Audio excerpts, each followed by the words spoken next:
जय श्री राम, जय श्री महाकाल। एक बहुत ही इंपॉर्टेंट वीडियो आप लोगों के लिए, जिसमें आपको ये चीज क्लियर होगी कि हमें ट्रेडिंग करना चाहिए या फिर वेल्थ क्रिएशन के ऊपर फोकस करना चाहिए। क्या है दोनों के बीच में डिफरेंस? सर, हम तो यही सोचते थे कि जब हम ट्रेड करते थे मार्केट में, तो वो मार्केट में ट्रेड करते करते हम अपनी वेल्थ क्रिएट कर रहे हैं, और वो चीज आपकी कभी भी बहुत ज्यादा एक्यूमुलेट नहीं हो रही है। क्यों नहीं होती है, क्या होती है, ये सारी चीजें मैं आपको इस वीडियो के थ्रू बताऊंगा। बट ये ध्यान रखिएगा, ये कोई बाइंग सेलिंग रिकमेंडेशन नहीं है। इसको बाइंग सेलिंग रिकमेंडेशन के हिसाब से मत देखिए, इसको प्योरली एजुकेशन पर्पस के हिसाब से देखिए और सीखिए कि क्या क्या हमें इसमें दिमाग लगाना जरूरी है। और अगर आप मेरा एक्सक्लूसिव कंटेंट देखना चाहते हैं तो इस वीडियो के नीचे ज्वाइन का बटन है, जहां पर Varun beverages, KRBL, LT food में सारी company, mid cap company, small cap companies के ऊपर डिटेल वीडियो बनाता हूं, ताकि आप लोगों को क्लैरिटी और बनती जाए।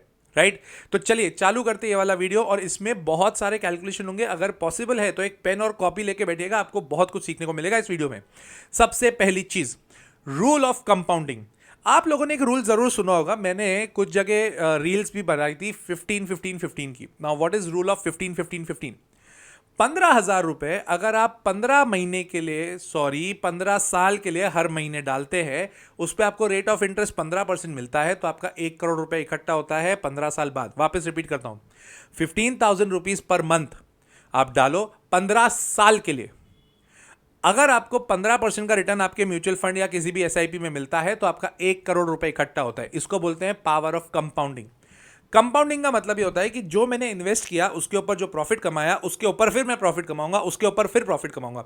इसको बोलते हैं कंपाउंडिंग। मैं विड्रॉ नहीं कर रहा हूं, वो एक्यूमुलेशन चल रहा है। तो 15-15-15 का एक रूल होता है। तो सर, ये सिर्फ हम 15-15-15 ही कर सकते हैं क्या? अरे नहीं, आपके ऊपर है। आपको मैं एक एग्जाम्पल देता हूं। आपने अगर 20-15-15 किया, मतलब 20,000 रुपए पर मंथ दिए, 15 साल के लिए दिए, 15% के आपको ब्याज मिलता है, मतलब आपको रिटर्न मिलता है, रिटर्न ऑन इन्वेस्टमेंट मिलता है, तो आपका 1,35,00,000 इकट्ठा होता है 15 साल बाद। ये कम अमाउंट नहीं होता, यही कंपाउंडिंग का बहुत बड़ा बड़ा फायदा होता है। और तीसरी चीज, 20, एक और कर लेते, 20:12:15, मतलब 20,000 रुपीज पर मंथ आप जमा करो, 12 साल तक जमा करना। ठीक है, पर मंथ आप डाल रहे हो, 12 साल तक करते रहना। और अगर आपको 15% का रिटर्न मिलता है, तो आपका करीब 81 लाख रुपीज इकट्ठा होता है। 3 साल और ऐड कर दो तो फिर 1 करोड़ के ऊपर हो जाएगा। ये एक बहुत ही जबरदस्त चीज होती है जो हर को करनी चाहिए। मैं भी करता हूं, आप लोग करते होंगे, बहुत अच्छी बात है। मैं भी करता हूं, भले मैं खुद फंड मैनेज करता हूं, बट स्टिल मैं भी इस तरह से SIPs करता हूं। ठीक है, मैं म्यूचुअल फंड्स में ज्यादा करता हूं SIPs, वो सही लगती है मेरे को। मैं फ्लेक्सी कैप और हाइब्रिड्स में थोड़ा ज्यादा इफेक्ट करता हूं। मेरे को बहुत ज्यादा सिर्फ स्मॉल कैप पे डालने का कोई मतलब नहीं होता। और 2026 मैंने आप सबको पहले भी कहा है कि थोड़ा टफ साल हो सकता है।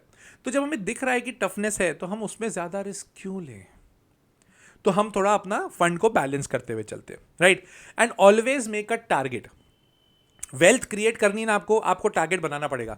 मेरे पास 1 करोड़ रुपए इकट्ठा हो जाना चाहिए, और 1 करोड़ रुपए इकट्ठा नहीं हुआ तो तब तक मैं शांति से नहीं बैठूंगा। ये टारगेट होना चाहिए आपका। बहुत लोग क्या करते हैं, हाँ चल रहा है, हमारा इन्वेस्टमेंट चल रहा है, हम डालते हैं हर महीने म्यूचुअल फंड में डालते हैं। अरे टारगेट तो करो। टारगेट करोगे नहीं, इफेक्ट बनेगा नहीं, दिमाग चलेगा नहीं, तो फिर कैसे होगा काम? राइट तो आपको टारगेट बनाना बहुत जरूरी है। और ये ध्यान रखना, ट्रेडिंग में जब आप प्रॉफिट करते हो तो लॉस भी करते हो। तो जब प्रॉफिट और loss plus minus plus minus plus minus होता है, तो कहीं ना कहीं पेन बढ़ता है, और हम एक्यूमुलेशन पर ध्यान नहीं देते, कंपाउंडिंग पर ध्यान नहीं देते। तो इसलिए ट्रेडिंग में बहुत ज़्यादा पैसा नहीं बनता, इन्वेस्टिंग में बनता है। जितने भी बड़े बड़े लोग हैं, राकेश झुनझुनवाला जी, वॉरेन बुफे, ये जितने भी लोग हैं, ये लोग क्या करते थे? एक्यूमुलेशन पे ध्यान देते थे, कंपाउंडिंग पर ध्यान देते थे, और वही काम करेगा, ये ध्यान रखिएगा।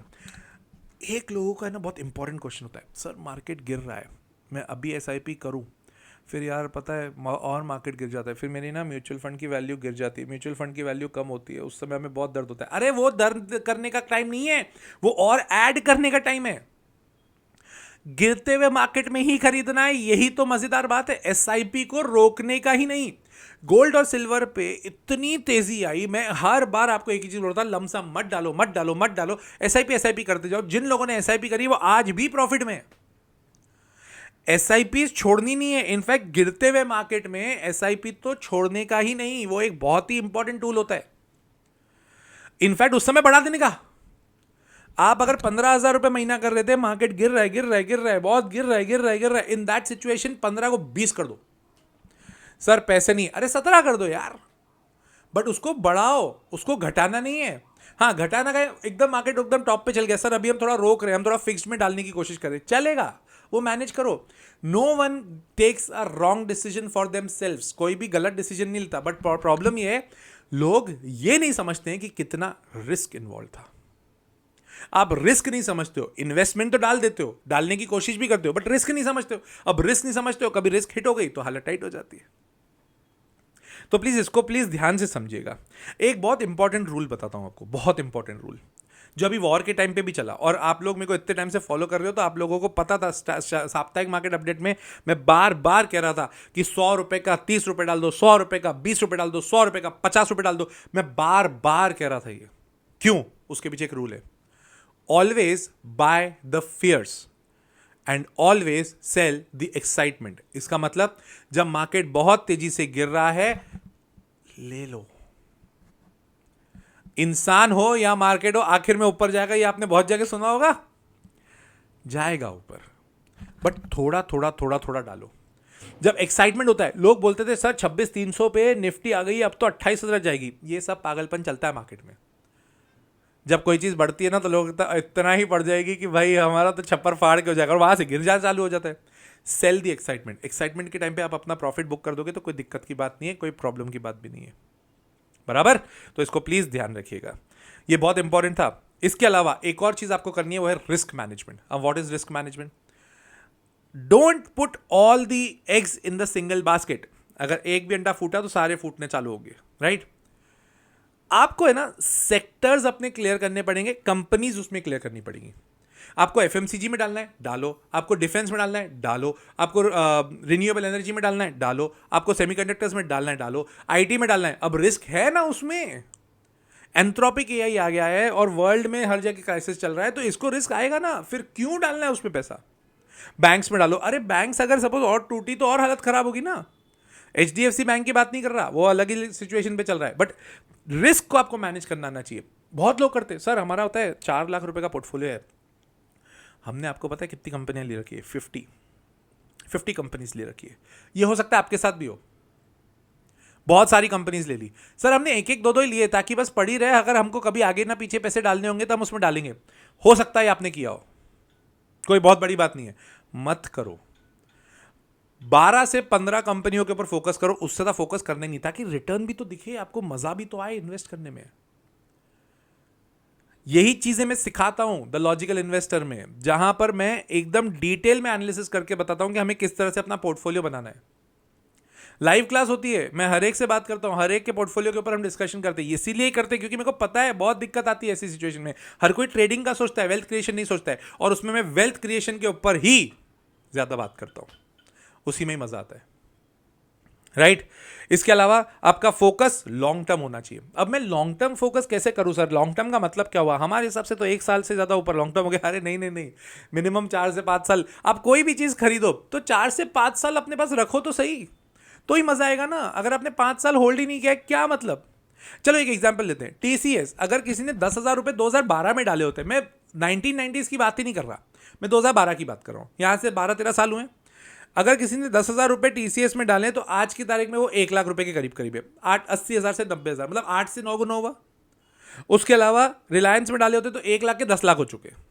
अभी तो मैं पहले जा ही नहीं रहा कि आपके फादर ने लिए थे, आपके ग्रैंडफादर, मैं उस पर जा ही नहीं रहा। बट अगर 10 साल में इतना डिफरेंस आपको दिख रहा है तो क्या प्रॉब्लम है यार? ये तो मजेदार सिचुएशन है। तो प्लीज लॉन्ग टर्म का इन्वेस्टमेंट सोचो, शॉर्ट टर्म का इन्वेस्टमेंट मत सोचो, ताकि आपको मजा आए और अच्छे खासे आप पैसे भी बनाओ, राइट? इसके अलावा एक और चीज बहुत इंपॉर्टेंट, वॉर की सिचुएशन में कभी भी मौका नहीं छोड़ने का, कभी नहीं छोड़ने का, ये ध्यान रखिएगा। पोर्टफोलियो को मैनेज करना आना चाहिए, और हां, गोल्ड में पैसा डलना ही चाहिए। सर गोल्ड में अभी बहुत ज्यादा मूवमेंट नहीं आ रहा है, जब मूवमेंट आया था तब पूछ के आया था नहीं ना। और अभी आरबीआई, जैसे अपनी आरबीआई है ना, तो अमेरिका की होती है फेडरल रिजर्व। जैसे ही फेडरल रिजर्व ने रेट कट किया ना, तुम देखना क्या भागेगा, 3 महीने 6 महीने बाद, बट वो भागेगा, थोड़ा ध्यान रखना। तो उसमें भी थोड़ा अपना पोर्शन होना चाहिए। ये कैसे होता है, आपको कैसे सब मेरे को कोर्स में आपको सिखाऊंगा, उसमें तो कोई डाउट नहीं है, बट इसको प्लीज अपना पोर्टफोलियो थोड़ा सा सीरियसली लो। बहुत मुश्किल से आप लोग पैसा कमाते हो, बहुत हार्ड अर्न मनी होता है, उसको आंख बंद करके किसी के भी बोलने पे कहीं पे भी मत डाल दो, अपना खुद एनालिसिस लगाओ और सीखते जाओ। जितना सीखते जाओगे ना उतना आपको मज़ा भी आते जाएगा और आप अपने डिसीजंस खुद ले पाओगे। बाकी चीज़ों के लिए मैं हूँ आपके साथ में, हमेशा हूँ, राइट। कमेंट करके बताइएगा आपको ये वीडियो कैसा लगा, और कमेंट ये भी करके बताइएगा और कौन सी कंपनी पे डिटेल वीडियो चाहिए, कौन से टॉपिक पे चाहिए, मैं ज़रूर बनाऊंगा जैसे ये भी बना रहा हूँ। मिलता हूँ मैं अगले वीडियो में। टिल देन जय श्री राम, जय श्री महाकाल।